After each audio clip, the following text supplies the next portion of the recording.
Mateus capítulo 27, versículos do 1 até o versículo 5.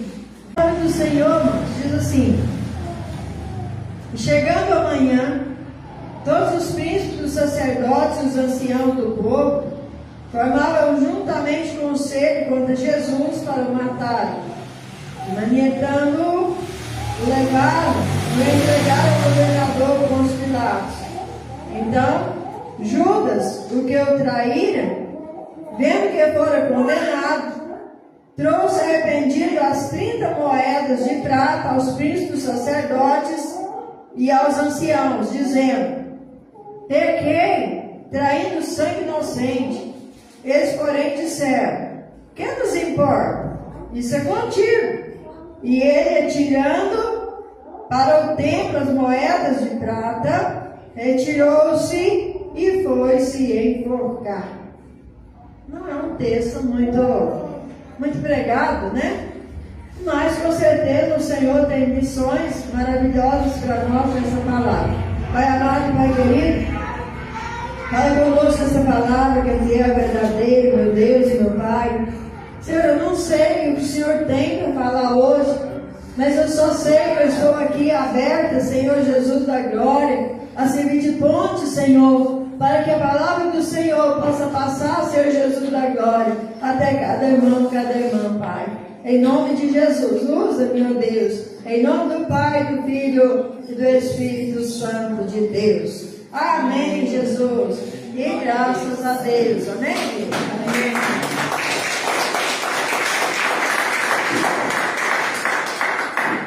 Aleluia. Irmãos amados, essa palavra nos traz uma reflexão que as atitudes de uma pessoa, irmãos, pode ajudar alguém ou prejudicar alguém, muitas vezes até a si mesmo, né? Mas cada atitude que a gente tem, ela deve ser calculada, ela deve ser pensada, porque a gente tem que pensar se ela vai fazer bem para nós e para aquele, né, o qual está sendo ali, recebendo, né, aquela atitude da nossa parte. E nós vemos aqui que Judas Iscariotes, ele era um dos 12 discípulos de Jesus. Ele foi separado também, né? Ele foi escolhido também. Jesus chamou os 12 pelo nome. E ele estava entre os 12. E ele ainda tinha, né, segundo a palavra do Senhor, e ele carregava a bolsa com as ofertas. Para quem, né, acha que dar oferta na igreja está errado, tá? Não, gente. Eles davam oferta, entregavam oferta. Judas era responsável por carregar a bolsa que tinha as ofertas que eles davam ali para a obra, ali para Jesus, para os seus discípulos, era usado para que eles pudessem comprar alimento, porque desde então eles começaram a seguir Jesus, irmão.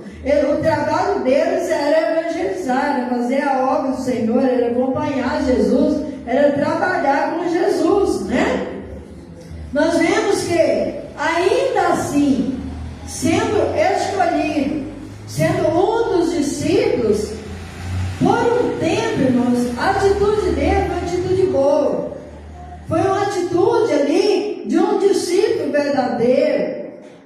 Então nós temos que pensar as nossas atitudes como discípulo de Cristo, como servo do Senhor, né? Louvado seja Deus, aleluia. Porque Satanás, ele está à espreita e muitas vezes ele lança setas, dardos inflamados, e se nós não tivermos o escudo do Senhor no nosso coração, a gente deixa aquela seta entrar e a gente começa a fazer mal para as outras pessoas, a gente começa a afastar de Deus, a gente começa a reprimir aqueles que servem o Senhor, a gente começa a falar mal da igreja, a gente começa a prejudicar pessoas. Espera aí. Se nós estamos fazendo isso, está errado. Por quê? Porque nós temos que fazer o melhor, nós temos que amar a Deus sobre todas as coisas e ao próximo como a nós mesmos. E Judas ali por um tempo, irmãos, quando Jesus enviou os discípulos de 2 a 2, ele estava ali. Ele também foi enviado. E naquilo que eles foram enviados, Jesus operou maravilhas através de Judas também, que ele foi enviado. Eu quero que nós possamos entendermos que a gente pode ser usado até o tutano por Deus, mas se chegar um momento que a gente deixar Satanás entrar no nosso coração, ele vai fazer uma miséria na nossa vida. E nós vemos que Judas acompanhou Jesus. Judas comia na mesma mesa que Jesus. Judas estava na Santa Ceia, na Páscoa que Jesus celebrou ali.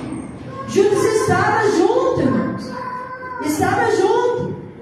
Agora, o que eu quero que os irmãos entendam é que são atitudes. Se nós orarmos, se nós vigiarmos, nós não vamos tomar atitudes que vai prejudicar a nossa vida e que vai prejudicar a vida de outras pessoas.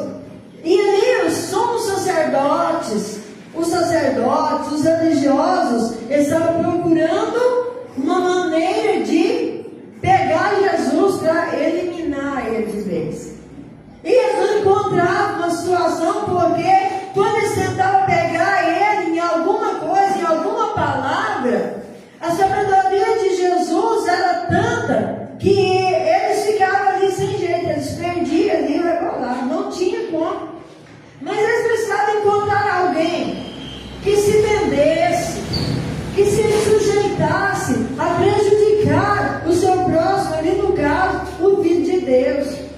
E ali Judas, vendo que eles estavam ali dispostos a pagar por alguém que entregasse Jesus, ele não procurou saber o que eles iam fazer com ele. Com certeza, né, no fundo do coração dele, ele não estava preocupado com o que ia acontecer com Jesus. O que ele estava preocupado, irmãos, era quando ele ia receber. Era aquelas moedas que ele ia tomar posse delas. Talvez ele imaginasse o que ele ia comprar com aquelas moedas. E ele olha, e ele procura então ali os religiosos, os sacerdotes, e diz para eles: olha, vocês estão procurando prender Jesus, o Nazareno? Sim, nós estamos, mas todo jeito que a gente faz não dá certo. Ele disse: eu conheço um jeito que dá certo. E quanto vocês vão pagar? Eles disseram: bom, quem estiver disposto a entregá-lo, se realmente der certo, a gente vai pagar 30 moedas de prata. Gente, nessa hora, Satanás entra no coração dele. E ele pensa: 30 moedas de prata? Né? Simplesmente para eu poder mostrar onde ele vai estar, onde vai ser fácil. Afinal de contas, eu não vou colocar minha mão nele, não sou eu, é eles que vão levar, então tudo bem. E ele disse: olha, 30 moedas de prata, 30 moedas de prata. Então tá bom. A gente tinha combinado. Esse é o valor. Eu recebo, eu vou entregar. Irmãos, e depois de tudo combinado, ele senta na mesa com Jesus, mas os discípulos de Jesus, ele come com eles, e Jesus olha para eles, todos os outros. Ele disse assim: eu vos escolhi em número de 12, não é verdade? Eles disseram: sim, Senhor. Mas eu vou dizer para vocês que um entre vós é diabo.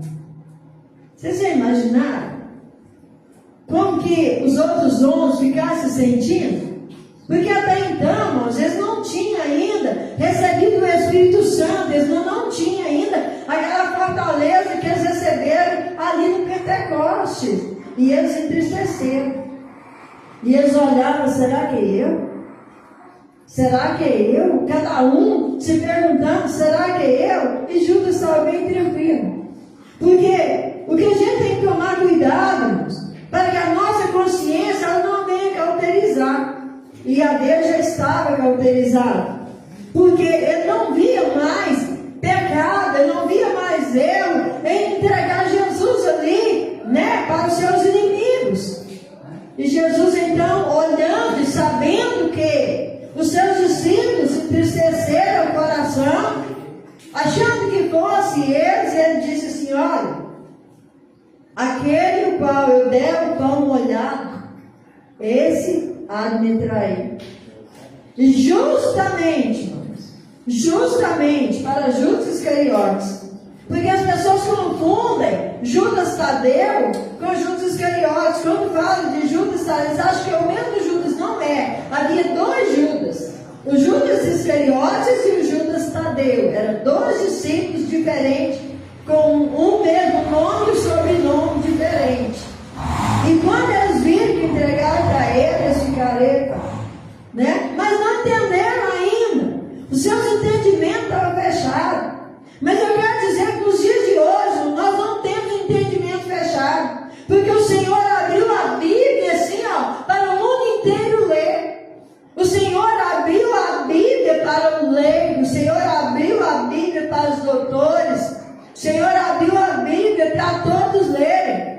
Por um tempo ela ficou presa na mão de alguns que não deixavam o povo ler, que diziam que o povo não tinha condições de entender o que estava na palavra, e que só eles que podiam entender, e que só eles que podiam ensinar, e começaram a ensinar rápido, e começaram a deixar o povo ir pelo caminho do erro, até que o Senhor levanta alguém chamado Martinho Lutero, que começa a ver tudo aquilo acontecendo.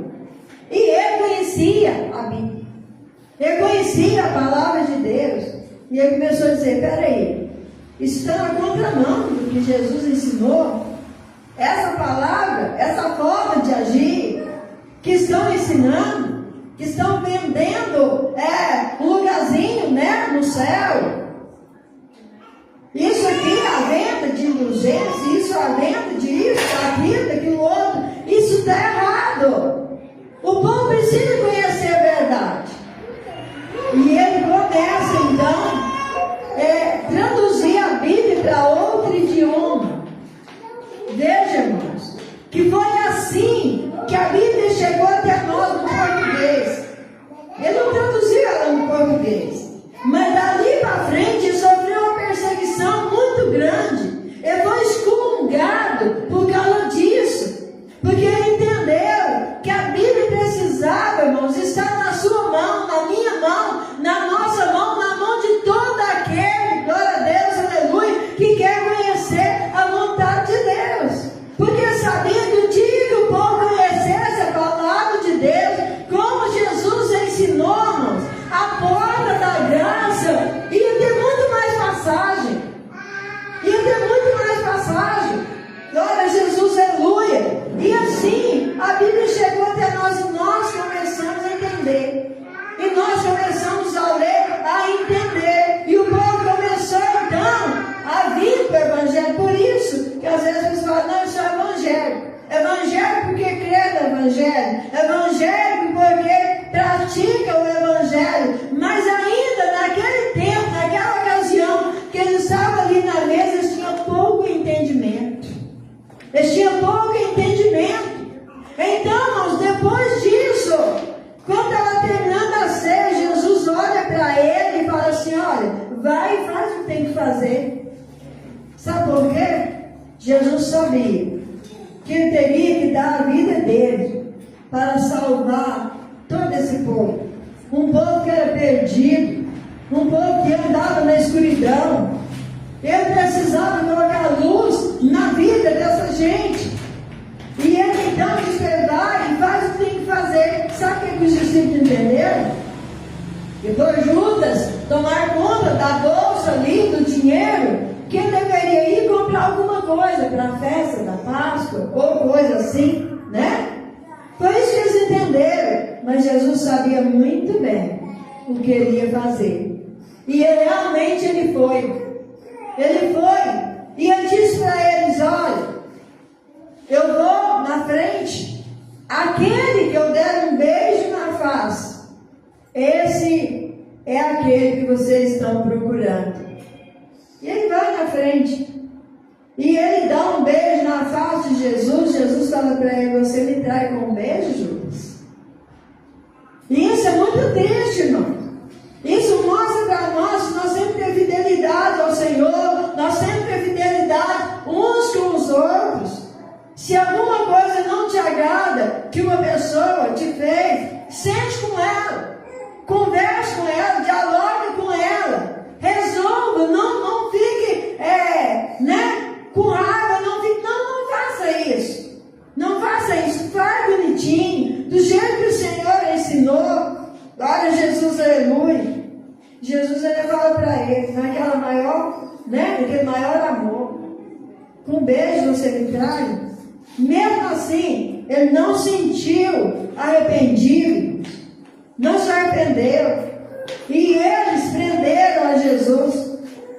E quando ele viu que Jesus tinha sido levado, maniatado e fica amarrado, que Jesus tinha sido preso, e que ele percebeu que ele traiu um sangue inocente. Às vezes a gente fala, a Bíblia, a tradução aqui fala que ele é arrependido, mas a tradução não é arrependimento. Ele teve remorso. Ele viu que ele errou, mas ele não estava arrependido. Já fiz, está feito. E quando ele volta lá, no sacerdote, no sumo sacerdote, o que eles queriam já tinha conseguido. E o que eu quero dizer, quando Satanás luta para te derrubar, depois que você cai, não adianta você falar, ele vai falar assim: o problema é seu. O que eu queria já consegui. Foi isso que os sacerdotes falaram para Judas. Ele disse: olha, eu traí um sangue inocente. Ele disse: é um problema seu, não é nosso. O que nós queríamos, a gente já conseguiu. E ele pegou aquelas moedas, eles não quiseram de volta. Ele jogou aquelas moedas no templo. Gente, no templo teria que ter pessoas que estariam defendendo o Filho de Deus, mas ali tinha pessoas que queriam a morte dele, que queriam destruir ele. Acha que hoje é diferente? Tem pessoas, irmãos, que não querem a vida do cristão. Tem pessoas que não querem ninguém pregando o Evangelho. Falando nisso, nós que transmitimos as lives, nós temos que tomar muito cuidado nas palavras que nós falamos hoje. Porque a lei que foi, agora, que eles assinaram, qualquer coisa que a gente fala, se eles achar que é uma discriminação, se eles achar que é violência, ou que está ofendendo alguém, se alguém se sentir ofendido, aí eles podem processar a plataforma, pode tirar o canal da gente do ar e ainda pode processar a gente, sabia disso? Foi votado isso agora, foi aprovado. E eles não precisam eles não precisam de nada, eles não precisam mais de aval, não precisam de nada. Ali a plataforma vai sofrer as consequências e quem falou também. Acho que isso vai pegar o Evangelho, gente? É uma maneira de pegar o Evangelho. Então nós temos que tomar cuidado nas palavras de como nós vamos usar a palavra da verdade, porque nós não podemos deixar de pregar a verdade. Só que nós temos que ter o cuidado, vigiar. Jesus ensinou nós vigiar, para nós levarmos a palavra, para que nós possamos continuar pregando o Evangelho, continuar levando essa palavra, porque Satanás vai tentar pegar a gente em alguma palavra, em alguma maneira, para parar a pregação, para parar a igreja. E quando ele joga as moedas ali dentro do templo, ali os sacerdotes, eles não quiseram recolher aquelas moedas para dentro do templo, porque sabia que era preço de sangue. E eles pegaram aquelas moedas, irmãos, e compraram um campo chamado Aceldama, que significa campo de sangue. Eles compraram aquelas moedas. Veja que as moedas tinham valor. 30 moedas de prata deu para comprar um campo, quer dizer, um terreno. Vamos dizer um sítio. Deu para comprar isso, eles compraram, porque eles não quiseram depositar essas moedas dentro do templo, porque eles bem sabiam que aquelas moedas eram preço de sangue. E hoje nós vivemos um tempo em que Satanás não vai estar preocupado, né, com o seu sangue, com o meu sangue. Ele quer derramar, ele quer tirar, aleluia, os pregadores do Evangelho. Ele quer tirar aqueles que têm compromisso com a verdade, que pregam a palavra verdadeiramente. Ele não vai preocupar com aqueles que estão no oba-oba, não vai preocupar com aqueles que estão usando o Evangelho somente para esconder a praia, com aqueles que estão usando o Evangelho simplesmente para dizer não. Quem está no Evangelho tem que prosperar, tem que ficar rico, o Evangelho não é isso não. O Evangelho é salvação. A riqueza que o Evangelho mostra para nós, irmãos, é a riqueza espiritual. O resto é acrescentado. O Senhor acrescenta na nossa vida, porque Ele é misericordioso, Ele é fiel. Ele é fiel. O Senhor não tem compromisso, glória a Deus, com as riquezas deste mundo. Nós vemos que Satanás, quando depois de Jesus sai das águas do batismo, que ele é levado no deserto, Satanás fala assim: olha os reinos desse mundo, tudo isso te darei se prostrado me adorares. Jesus quis isso? Não quis não, mas ele rejeitou. Ele não precisa disso, porque a terra e a sua plenitude é do Senhor. Tudo que tem aqui na terra, tudo que tem aqui, tudo foi o Senhor que construiu. Pela sua palavra tudo se fez. Ele não precisa disso, e nós também não, porque nós somos cidadãos do céu. Aleluia. Nós vamos morar no céu. Aleluia. Glória a Deus.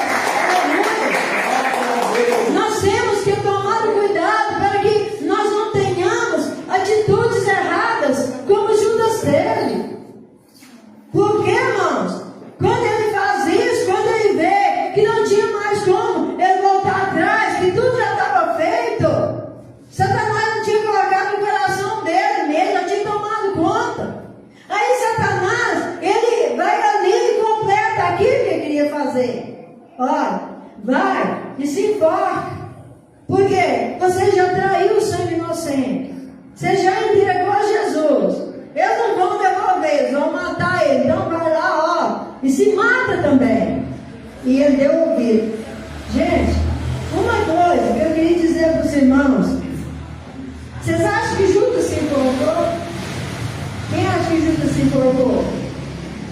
Judas não se enforcou, gente.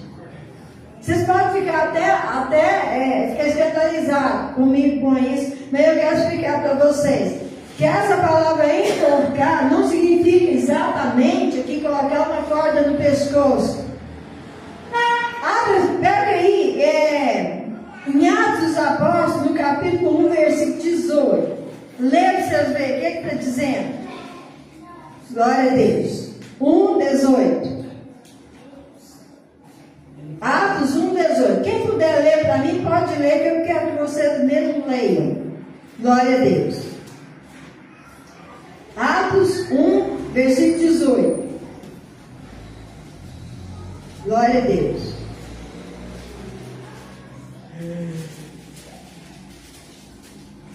Quem pode ler? Acharam? Glória a Deus.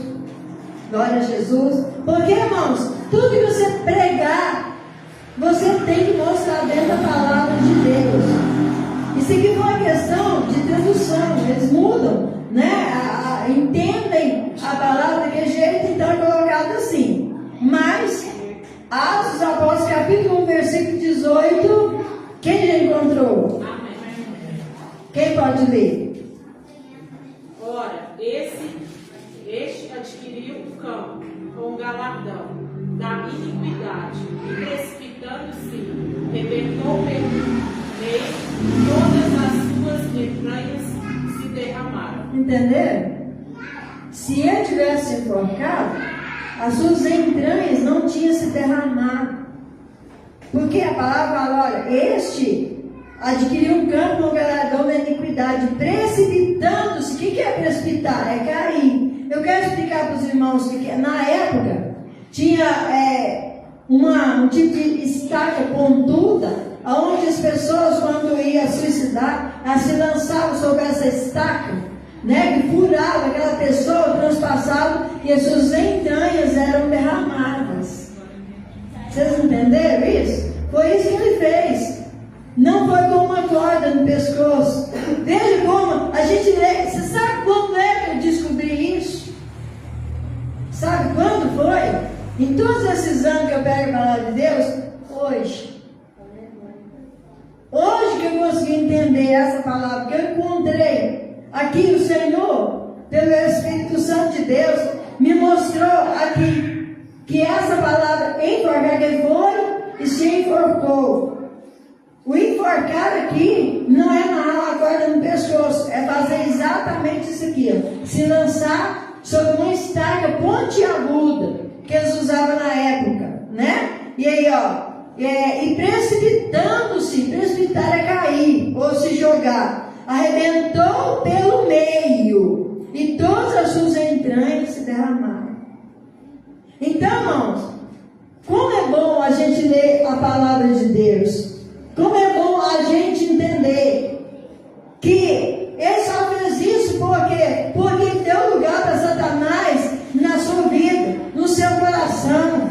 Se ele tivesse arrependido de verdade, se ele tivesse voltado ali para Jesus, se a gente olhar para Pedro, Pedro não negou Jesus 3 vezes, ele não chorou amargamente, só que o choro de Pedro foi um choro de arrependimento.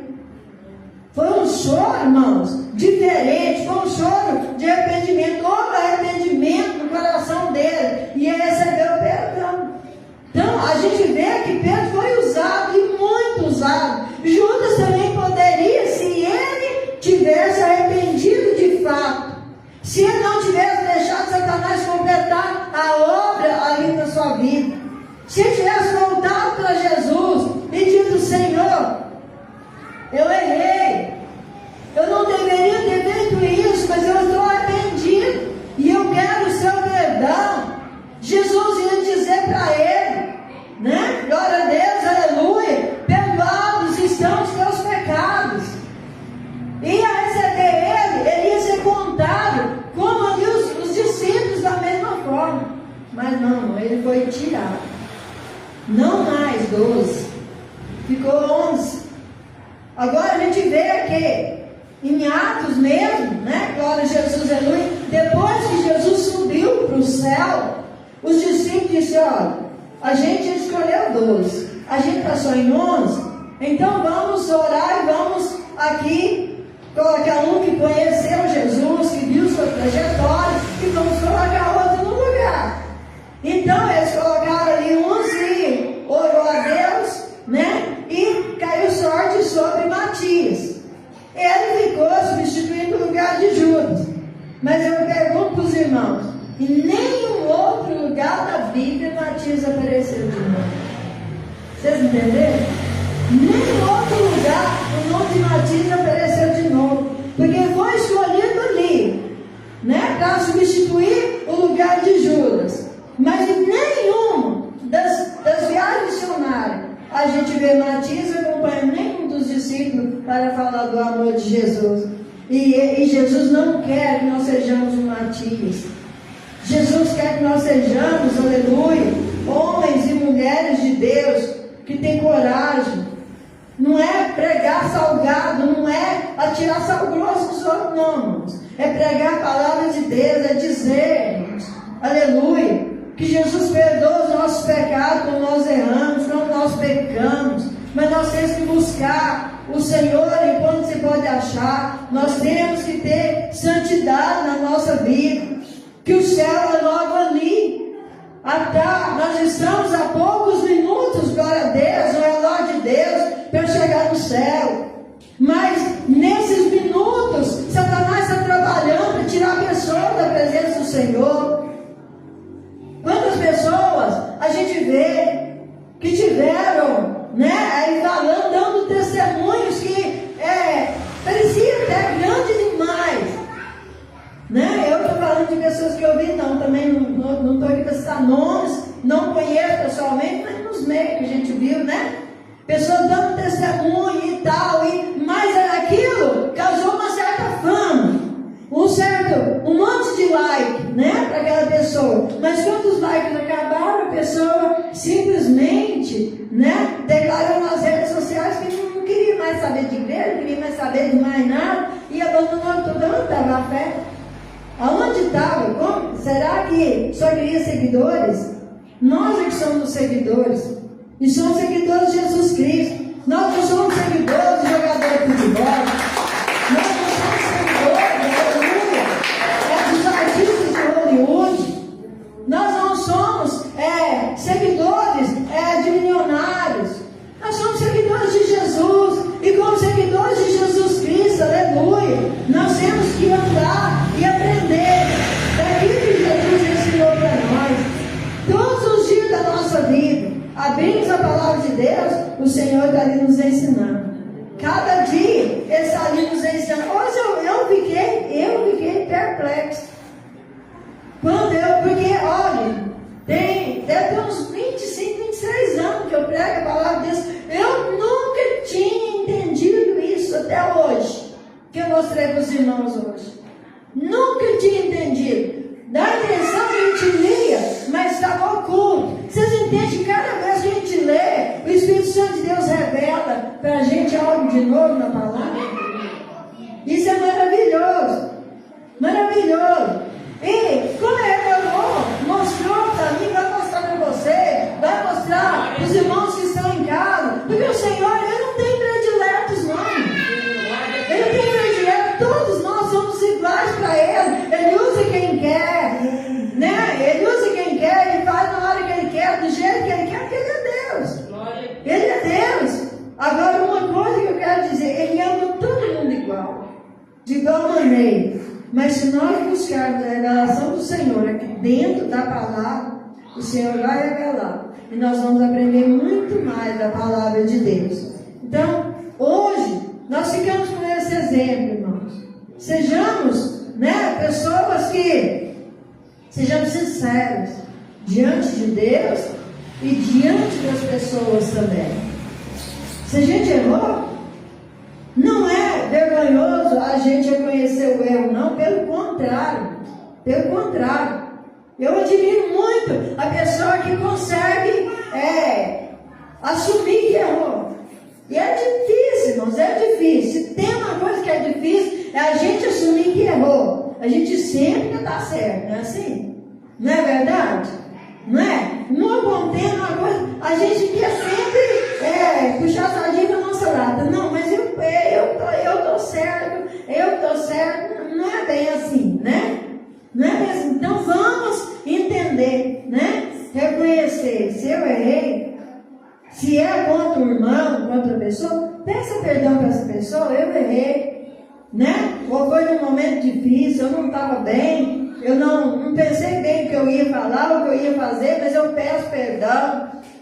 Pede perdão para Deus também, em nome de Jesus. Isso é maravilhoso, porque quem confessa e deixa, alcança a misericórdia. E é isso que o Senhor Jesus quer para a sua igreja, que todos possam alcançar a misericórdia dele. Amém? Glória a Jesus. Glória a Deus. Que o Senhor continue falando mais em cada coração. Glória a Jesus. Nós possamos aprender sempre do Senhor. Glória a Deus. Porque todos os dias nós aprendemos e ainda partimos sem saber muita coisa.